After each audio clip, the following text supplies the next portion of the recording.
झारखंड में 30 सितंबर तक lockdown, containment zone के बाहर आर्थिक गतिविधियां शुरू करने की इजाज़त। सिनेमा हॉल, स्कूल, कॉलेज और धार्मिक स्थलों में पूजा पर रोक।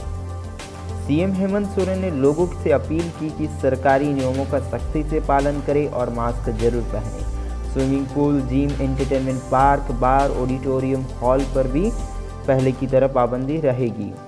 झारखंड सरकार ने 30 सितंबर तक लॉकडाउन बढ़ा दिया है। शुक्रवार देर शाम मुख्य सचिव सुखदेव सिंह ने इसे लेकर आदेश जारी किया है। इसमें कहा गया कि इस दौरान पहले की तरह कंटेनमेंट जोन प्रभावी रहेगा। कंटेनमेंट जोन के बाहर आर्थिक गतिविधियां शुरू करने की इजाज़त दी गई है। सामाजिक, राजनैतिक, खेल, मनोरंजन, स्कूल, सांस्कृतिक गतिविधियां, धार्मिक संस्थान बंद रहेंगे। स्कूल, कॉलेज, शिक्षण संस्थान, प्रशिक्षण स्कूल भी नहीं खुलेंगे। Cinema hall, swimming pool, gym, entertainment park, bar, auditorium, hall पर भी पहले की तरह पाबंदी रहेगी। साथ ही धार्मिक स्थलों में पूजा पर भी रोक लगी रहेगी। कॉलेज परीक्षाओं पर बड़ा फैसला, बिना परीक्षा प्रमोट नहीं होंगे फाइनल ईयर के स्टूडेंट। सुप्रीम कोर्ट ने कहा, राज्य हालात को देखते हुए यूजीसी से बात करके डेडलाइन पर फैसला लें। दिल्ली समेत कुछ राज्य ने खुद ही परीक्षा रद्द करने की फैसला लिया था। यूजीसी ने कहा, ऐसा करने से देश में हायर एजुकेशन के स्टैंडर्ड पर असर पड़ेगा। कोरोना के बीच कॉलेज की फाइनल ईयर की परीक्षाएं करवाने के खिलाफ दायर अर्जी पर सुप्रीम कोर्ट ने शुक्रवार को फैसला सुना दिया। कोर्ट ने यूजीसी की 6 जुलाई की गाइडलाइन को सही माना है। कोर्ट ने कहा, राज्यों को परीक्षा रद्द करने का अधिकार है, लेकिन स्टूडेंट बिना परीक्षा दिए प्रमोट नहीं होंगे। हालांकि मौजूदा हालात में डेडलाइन को आगे बढ़ाने और नई तारीखों के लिए राज्य यूजीसी से सलाह करके फैसला ले सकते हैं।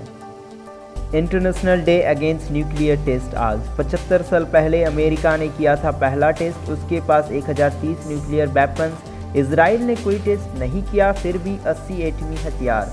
घोषित तौर पर दुनिया में कुल 9 देशों के पास एटमी हथियार है। एटमी हथियारों का इस्तेमाल सिर्फ एक बार अमेरिका ने किया। 2 महीने पहले नॉर्थ कोरिया के तानाशाह किम जोंग उन ने कहा था, एटमी हथियार देश की सुरक्षा की गारंटी होते हैं। एक तानाशाह का यह बयान हैरान करने वाला नहीं है।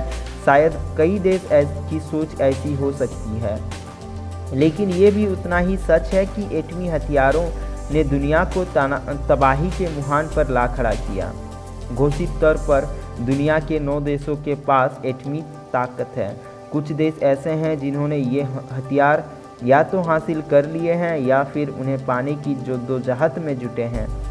एटमी रुतबा हासिल करने के लिए टेस्ट करने होते हैं। दिसंबर 2009 में यूएन के सभी सदस्य देशों ने 29 अगस्त को international day against nuclear test के तौर पर मनाने का फैसला किया। चीन सीमा विवाद सुलझाना नहीं चाहता। एलएसी पर 5G टेक्नोलॉजी के लिए फाइबर ऑप्टिकल केबल बिछा रहा चीन।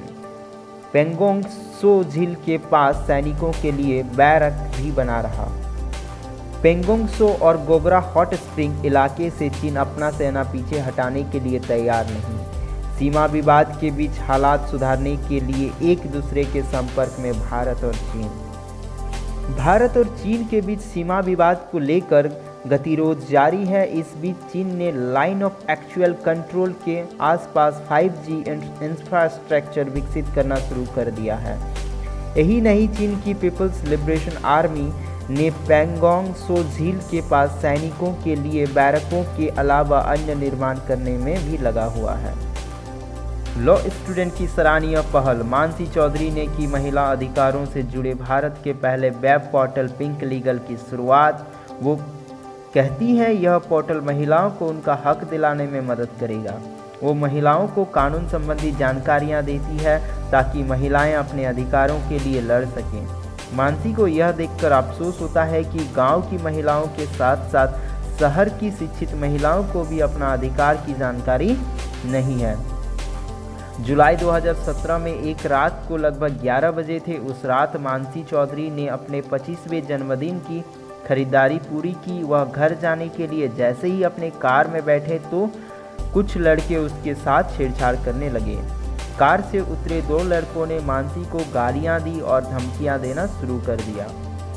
उन्होंने कार के बोनट और खिड़की पर हाथ मारा और गाड़ी का दरवाज़ा खोलने की कोशिश की। जैसे तैसे वो वहाँ से निकल गई। ये घटना मानसी के लिए अविश्वसनीय थी। मानसी ने इन लड़कों के खिलाफ एफआईआर दर्ज कराई। जिनको पाला उन्हीं ने मार डाला। साउथ अफ्रीका में शेरनियों ने अपने मालिक की जान ली। रोज 4 घंटे साथ में खेलते थे। शेरनियाँ जब सावक थी तभी घर ले आए थे।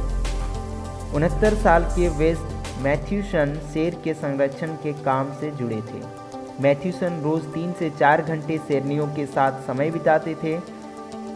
साउथ अफ्रीका में शेर के संरक्षण के काम से जुड़े एक व्यक्ति को उन्हीं शेरनियों ने मार डाला जिनको उन्होंने पाला था। यह घटना लिम्पोपो प्रांत में हुई। 69 साल के वेस्ट मैथ्यूसन सफ़ेद शेरनियों के साथ टहल रहे थे। इस दौरान उनमें से एक ने उन पर हमला कर मार डाला। जापान के प्रधानमंत्री ने इस्तीफा दिया। देश में सबसे लंबे समय तक पीएम रहे 65 साल के आबे ने पद छोड़ा। कहा नहीं चाहता कि खराब सेहत का असर कामकाज पर पड़े। शिंजो को आंत से जुड़ी बीमारी अल्सरट्रेटिव कोलाइटिस है। इसकी वजह से उन्होंने 2007 में प्रधानमंत्री पद से इस्तीफा देना पड़ा था। शिंजो आबे लगातार 2803 दिनों से प्रधानमंत्री है। इससे पहले यह रिकॉर्ड उनके चाचा इसाकू सेतो के नाम था। जापान के प्रधानमंत्री शिंजो आबे अपने पद से इस्तीफा दे दिया। उन्होंने शुक्रवार को प्रेस कॉन्फ्रेंस कर पद छोड़ने का ऐलान कर दिया। उन्होंने कहा, मेरे कार्यालय का अभी 1 साल का समय बाकी है और कई चुनौतियों को पूरा करना बाकी है। हालांकि मैं नहीं चाहता कि मेरे सेहत की वजह से सरकार के कामकाज पर असर पड़े, इसलिए मैंने प्रधानमंत्री पद छोड़ने का फैसला किया है। 65 साल के आबे लंबे समय से पेट से जुड़ी बीमारी से जूझ रहे हैं। वे इस महीने ही 2 बार अस्पताल जा चुके हैं। इसके बाद से ही उनकी सेहत को लेकर जापान की मीडिया में चर्चा हो रही थी। इमरान बोले, नवाज शरीफ को इलाज के लिए ब्रिटेन जाने देना बड़ी भूल। सरकार को फैसले पर पछतावा। अपने रास्ते से एक एक करके विरोधियों को किनारे करने वाला पाकिस्तानी प्रधानमंत्री इमरान खान ने पूर्व पीएम नवाज शरीफ को लेकर एक नया सिरूफा दिया। इमरान ने कहा कि नवाज शरीफ को इलाज के लिए ब्रिटेन जाने की इजाज़त देना एक भूल थी और सरकार को उक्त फैसले पर पछतावा है। बता दें कि 70 वर्षीय नवाज शरीफ को पिछले साल नवंबर में लंदन जाने की इजाज़त दी गई थी। शादी के 2 दिन बाद पति और ससुरालियों को बेहोश कर जेवरात ले भागी लुटेरी दुल्हन। शादी के 2 दिन बाद दुल्हन ने पति और ससुरालियों को नशीला दूध पिलाकर बेहोश कर दिया और फिर रात में नकदी जेवरात लेकर चंपत हो गई। अंधेरी रात में वो रास्ता भटक गई और भोर पहर शक होने पर ग्रामीणों ने उसे पकड़कर पुलिस के हवाले कर दिया। पुलिस ने जब पति को बुलाया तो उसने साथ रहने से इनकार कर दिया। National sports day 2020 celebration gold, Mary Kom, Bhaag Milkha भाग जैसी टॉप 5 स्पोर्ट्स फिल्में आपको कर देगी रोमांचित। हर साल 29 अगस्त को भारत राष्ट्रीय खेल दिवस मनाया जाता है। महान हॉकी खिलाड़ी मेजर ध्यानचंद को सम्मानित करने के लिए यह दिन मनाया जाता है। इस दिन को सभी के जीवन में खेल के महत्व के बारे में जागरूकता फैलाने के लिए मनाया जाता है। भारत के राष्ट्रपति इस दिन खेल रत्न, अर्जुन पुरस्कार, द्रोणाचार्य पुरस्कार, ध्यानचंद्र पुरस्कार सहित कई पुरस्कारों की घोषणा करते हैं और प्रमुख खेल हस्तियों को सम्मानित करते हैं। मुंबई में मुहर्रम के दौरान जुलूस निकालने के लिए सशर्त मंजूरी। बॉम्बे हाईकोर्ट ने शुक्रवार को मुंबई में मुहर्रम के दौरान जुलूस निकालने की मंजूरी दे दी है। हालांकि कोरोना महामारी के चलते कड़े प्रतिबंधों के बीच जुलूस निकालना होगा। Justice SJ. कथावाला और जस्टिस माधव जामदार की पीठ ने स्थानीय शिया मुस्लिम संगठन की याचिका पर यह अनुमति दी, जिसने मुहर्रम के दौरान प्रतीकात्मक रूप से जुलूस निकालने की मंजूरी मांगी थी।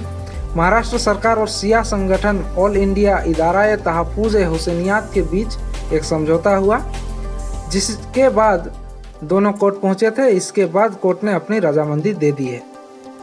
शीर्ष उपभोक्ता पैनल के लिए जल्द सदस्य नियुक्त करे केंद्र शीर्ष कोर्ट। सुप्रीम कोर्ट ने शुक्रवार को केंद्र से शीर्ष उपभोक्ता पैनल के लिए जल्द एक सदस्य नियुक्त करने का निर्देश दिया है। कोर्ट को बताया गया था कि इस आशय का प्रस्ताव मंत्रिमंडल की नियुक्ति समिति के पास था। यह निर्देश राष्ट्रीय उपभोक्ता विवाद निवारण आयोग के एक सदस्य की याचिका की सुनवाई के दौरान आया, जो 30 अगस्त को रिटायर हो रहे हैं। याचिका में सदस्य ने कहा, मेरा कार्यकाल तब तक के लिए बढ़ाया जा सकता है जब तक कि मेरी जगह किसी और को नियुक्ति न दे दी जाए। Justice L Nageswara Rao, justice Hemant Gupta और जस्टिस एस रविंद्र भट्ट की पीठ ने कहा, हमें उम्मीद है कि आयोग में नियुक्तियां जल्द ही कर दी जाएंगी। अटॉर्नी जनरल के वेणुगोपाल ने कोर्ट को बताया कि चयन समिति की सिफारिशों पर विचार किया जा रहा है। मानसून सत्र में आम लोगों को नहीं मिलेगी एंट्री, सांसदों को बैठकर ही बोलने की अनुमति, लोकसभा स्पीकर।